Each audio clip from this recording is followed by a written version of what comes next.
இங்கு நம்முடைய ஜீவா அவர்களும் மகாத்மா காந்தி அவர்களும் சந்தித்த நினைவை போற்றத்தக்கக்கூடிய வகையில் அவர்களுக்கு அதே நேரத்தில் அவருடைய பெயரால் ஒரு மணிமண்டபமும் அரசின் சார்பில் அமைக்கப்பெற்று அதனுடைய திறப்பு விழா நிகழ்ச்சி இனிதே நடந்திருக்கிறது. மணிவிழா மண்டபம் என்பது ஏதோ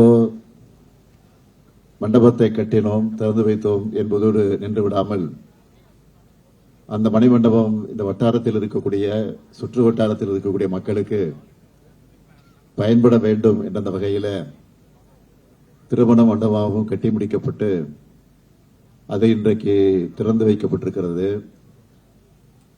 மகாத்மா காந்தி அவர்கள் இந்த பகுதிக்கு வந்தபோது நம்முடைய தோழர் ஜீவா அவர்கள் மகாத்மா காந்தி அவர்களுக்காக ஒரு மண்டபத்தை கட்டி ஆசிரமத்தை கட்டி அந்த ஆசிரமத்தை கட்டி அதை பார்வையிட வந்த நேரத்தில் நம்முடைய மகாத்மா காந்தி அவர்கள் சொன்னார்களாம், ஜீவா அவர்களை பார்த்து சொன்னார்களாம், நீங்கள் தான் இந்த சொத்து, இதற்கு சொத்து, உங்களுக்கு எவ்வளவு சொத்து இருக்கிறது என்று ஒரு கேள்வி கேட்ட நேரத்தில் இதுதான் என்னுடைய சொத்து என்று சொன்னாராம்.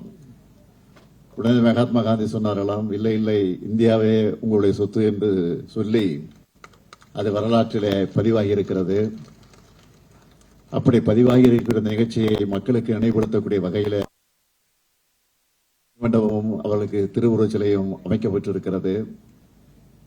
அது மட்டுமல்ல, வருகிற பிப்ரவரி மாதம் 6ஆம் தேதி மார்க்சிய கம்யூனிஸ்ட் கட்சியினுடைய சார்பிலே என்னிடத்தில் சில மாதங்களுக்கு முன்பு, சில வருடங்களுக்கு முன்பு நம்முடைய தோழர் கம்யூனிஸ்ட் கட்சியின் மாநில செயலாளர் சண்முகம் அவர்கள் வைத்த ஒரு கோரிக்கை, காரல் மார்க்ஸ் அவர்களுக்கு உடனடியாக ஒரு சிலை வைக்க வேண்டும், தமிழ்நாட்டில் குறிப்பாக சென்னை மாநகரத்தில் வைக்க வேண்டும் என்று ஒரு கோரிக்கை வைத்தார்கள். அதுவும் காரல் மார்க்ஸ் அவர்கள் நூல் நிலையத்தை அதிகமான அளவுக்கு பயன்படுத்தி இருக்கிறார். லைப்ரரிக்கு தான் அவருடைய வாழ்வே அமைந்திருக்கிறது.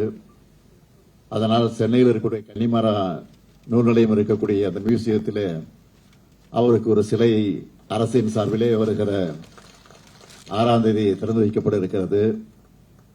அந்த நிகழ்ச்சிக்கும் இங்கு வந்திருக்கக்கூடிய அனைவரும் வர வேண்டும் என்று, முக்கியமாக இங்கு இருக்கக்கூடிய தலைவர்கள் அனைவரும் இந்த நிகழ்ச்சிக்கு வர வேண்டும் என்று அரசின் சார்பில் அத்தனை பேருக்கு அழைப்பு விடுத்து இந்த நிகழ்ச்சியில கலந்து கொண்டமைக்காக நான் அத்தனை பேருக்கும் நன்றி நன்றி நன்றி என்று கூறி என் உரையை நிறைவு செய்கிறேன். வணக்கம்.